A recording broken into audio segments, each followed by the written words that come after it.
The moral of the river that year? I learned lessons I will never forget.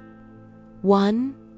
The river remembers every act of courage and cowardice. Every lie and every truth is carried forward. 2. Courage is quiet. You don't need to shout to make a difference. 3. Injustice thrives on silence. Speaking the truth can change lives. 4. Even the smallest witness can alter history. Jonah was young, quiet, and overlooked, but his eyes held the key to justice. 5. People are complicated. Some are afraid, some are cruel, and some are brave. But even the cruelest can face consequences when truth is relentless. The river flows on as summer ended. Anne and I often sat by the river and listened to it flow. Its waters, steady and patient, reminded us that life continues. The town may forget, people may fear, but the river carries everything forward. It carries truth, it carries courage, and it carries the hope that one day people will choose right over fear. And I knew, deep in my heart, that our story was far from over. The river would continue to watch, it would continue to remember, and someday it would teach the next generation the lessons we had learned. That justice is worth fighting for, that courage is worth standing for, and that truth, no matter how hidden, will always find a way to shine. Justice and shadows.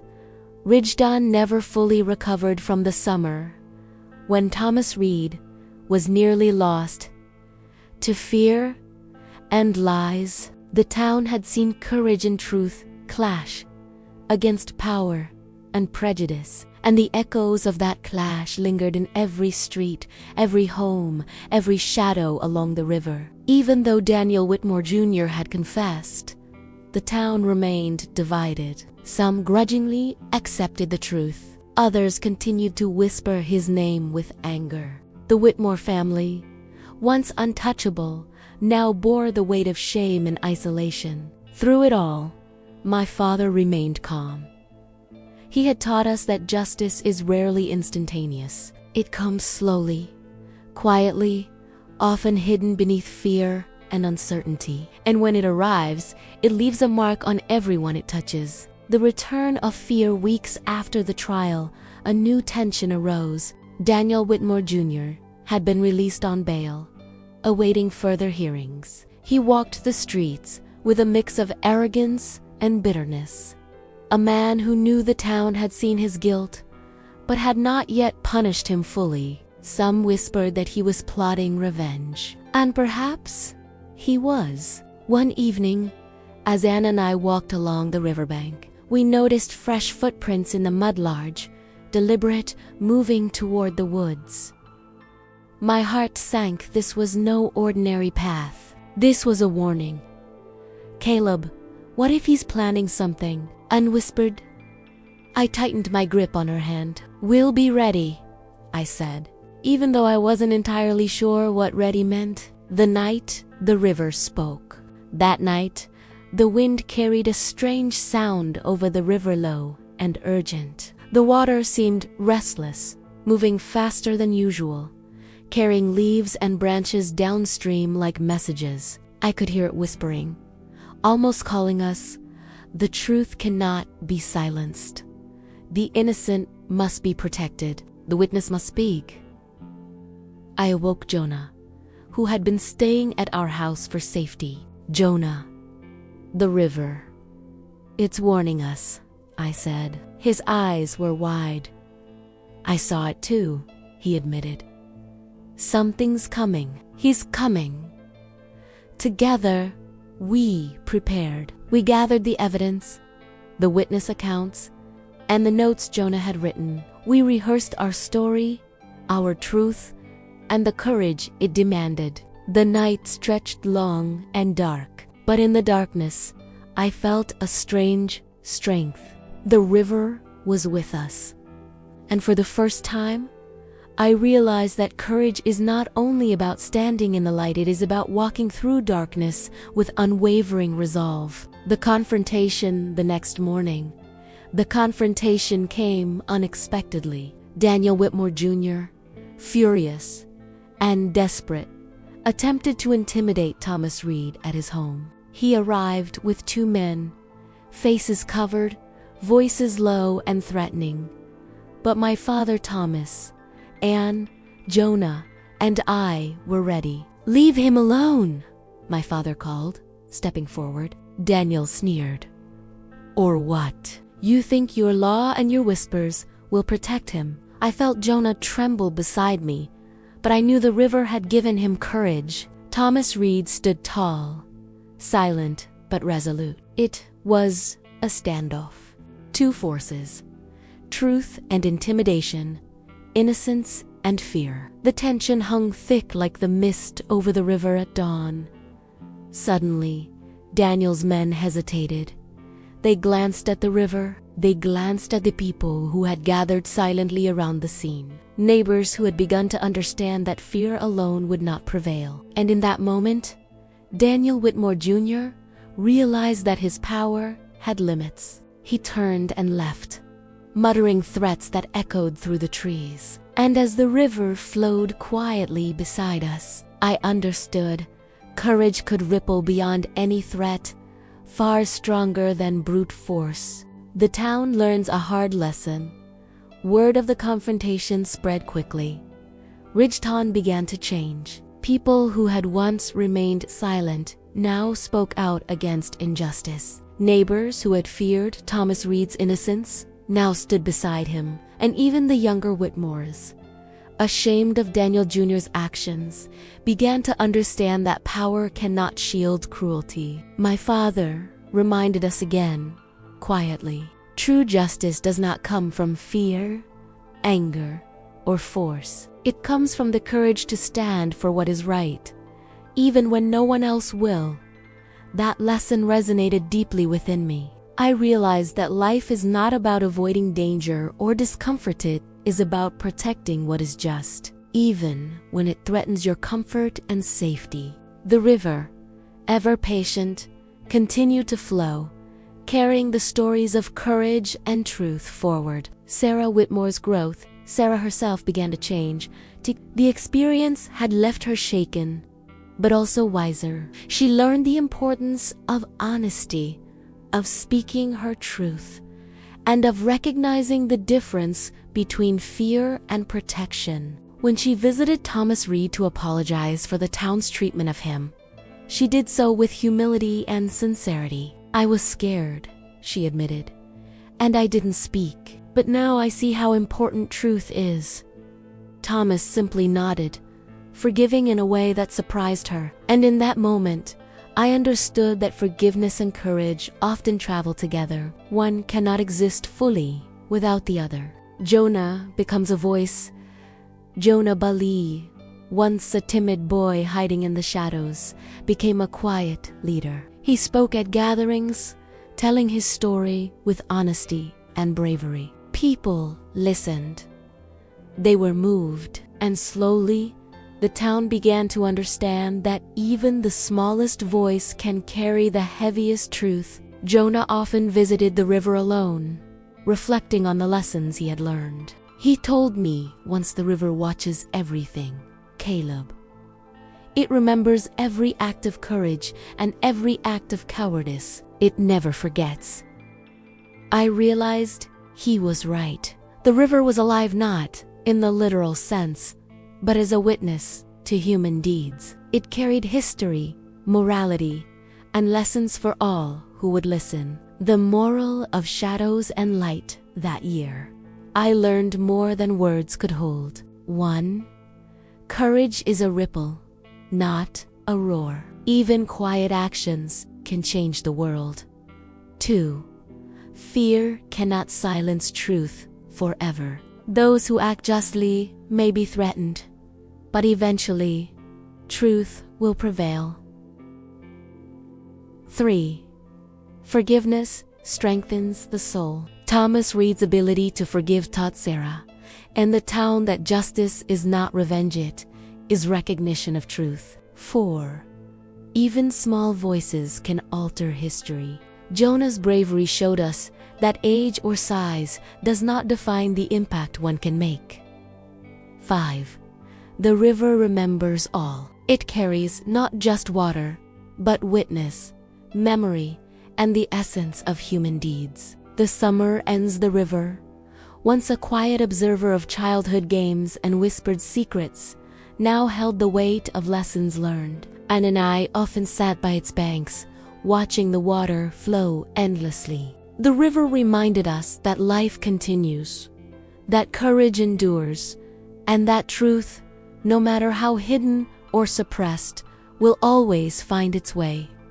The town of Ridgeton changed forever. Not everyone understood the lessons. Not everyone acted upon them.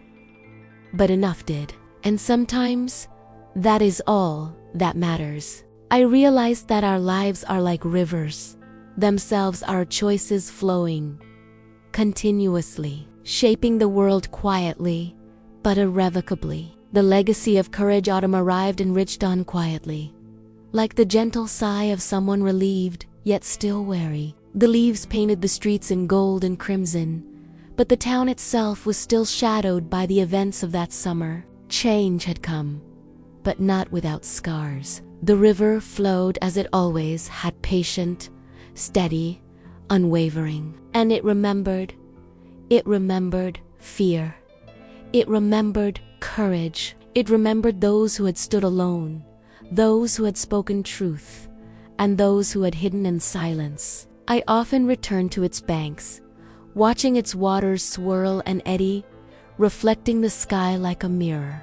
And I realized something profound.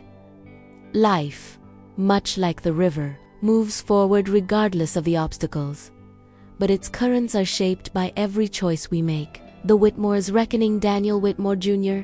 faced the consequences of his actions. The town had demanded justice, and the law could no longer be ignored. For the first time, the Whitmore family, so long shielded by influence and wealth, faced accountability. Some families withdrew from the town entirely, unwilling to face the scrutiny. Others quietly acknowledged the courage it took for truth to prevail. Even the younger Whitmores, who had feared their father's shadow, began to understand the difference between loyalty and moral cowardice. My father, Samuel Moore, reminded us that justice is not vengeance. It is a light that exposes what darkness tries to hide, he said, and even the most powerful shadows cannot stand in its way forever. Thomas Reed's new life. Thomas Reed finally returned to normal life, though nothing would ever feel entirely normal again. He worked diligently at his small carpentry shop, building furniture and homes for people who had once doubted him. But now, there was respect in his eyes, quiet and earned. The town slowly began to accept him, not all, but enough. One afternoon, Thomas brought in and me to the river. I never understood it before, he said softly, staring at the flowing water. But now I see. The river carries more than water, it carries memory. And it holds those who act bravely, even when no one else does. I nodded, feeling a swell of understanding. The river had been our witness. It had been our teacher, and it had reminded us that courage, even in silence, can change the world. Jonah's bravery honored Jonah Bailey. Once a boy hidden in the shadows, became a symbol of quiet courage. The town came to understand that he had seen what no one else dared to see. People approached him, no longer with suspicion or mockery, but with respect. Jonah often visited the river alone, tracing its curves and bends. He whispered to it, sharing his thoughts, fears, and dreams. And though no one else could hear, I knew the river answered in its own way, carrying his courage to the hearts of those willing to listen. My father told us, the smallest witness can alter the course of history. Never underestimate the power of observation, honesty, and courage. A letter from Sarah one crisp autumn morning. A letter arrived at our home. It was from Sarah. Her words were simple, yet heavy with meaning. I was scared to speak. I was weak, but I have learned that truth is stronger than fear. Thank you for protecting me, and thank you for standing for what is right. I will never forget it. Anne and I read it together, tears streaming down our faces. It was a reminder that courage and kindness, no matter how small, can leave an indelible mark on the world. The river's lesson. Standing by the river that evening and whispered, "It remembers everything, Caleb. Every good deed, every lie, every act of courage. It carries them all." I realized she was right. The river was more than water. It was memory, it was witness, it was morality itself, flowing endlessly, teaching those who would listen. And as I looked at its shimmering surface, I promised myself something. No matter how small, no matter how alone, I would always stand for truth. I would protect the innocent. I would speak for those who could not. And I would honor the courage of those who had risked everything to do the right thing. The final test, life in Ridgeton, slowly returned to a new normal. But the test of courage never truly ends. One evening, news arrived that a nearby town faced injustice, a man falsely accused of a crime he did not commit. My father looked at us solemnly. "This is why we cannot be silent," he said. "Courage is contagious, and the river flows far beyond our town." I knew then that our story was not just about Thomas Reed or Daniel Whitmore Jr. It was about every person who faces fear and chooses courage. It was about every voice that stands for truth, no matter how faint, no matter how threatened. And it was about the river, the eternal witness that remembers all. The legacy of courage. Years later, I returned to Rigton as a grown man. The river was still there, flowing quietly, watching, remembering. I brought my own children to its banks. I told them the story of that summer, the fear, the courage, the injustice, and the triumph of truth. And as they listened, wide-eyed and quiet, I realized the most important lesson. Courage is not about being fearless. It is about acting despite fear. It is about protecting truth, even when it costs you everything. And the world remembers those who do. The river, patient and eternal, flowed on. Its waters carried the lessons of the past into the future. And I knew that as long as people listened, as long as people acted with courage, the river would continue to teach, to witness, and to remember. Epilogue. Ridgeton became a town known not only for its beauty, but for the lessons it learned.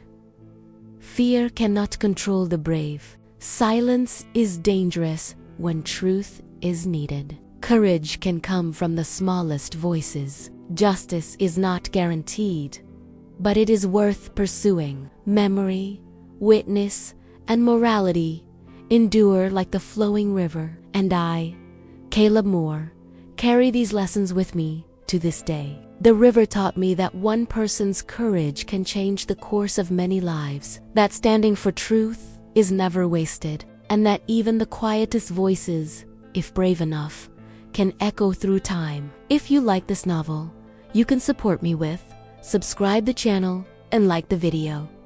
Thanks for watching.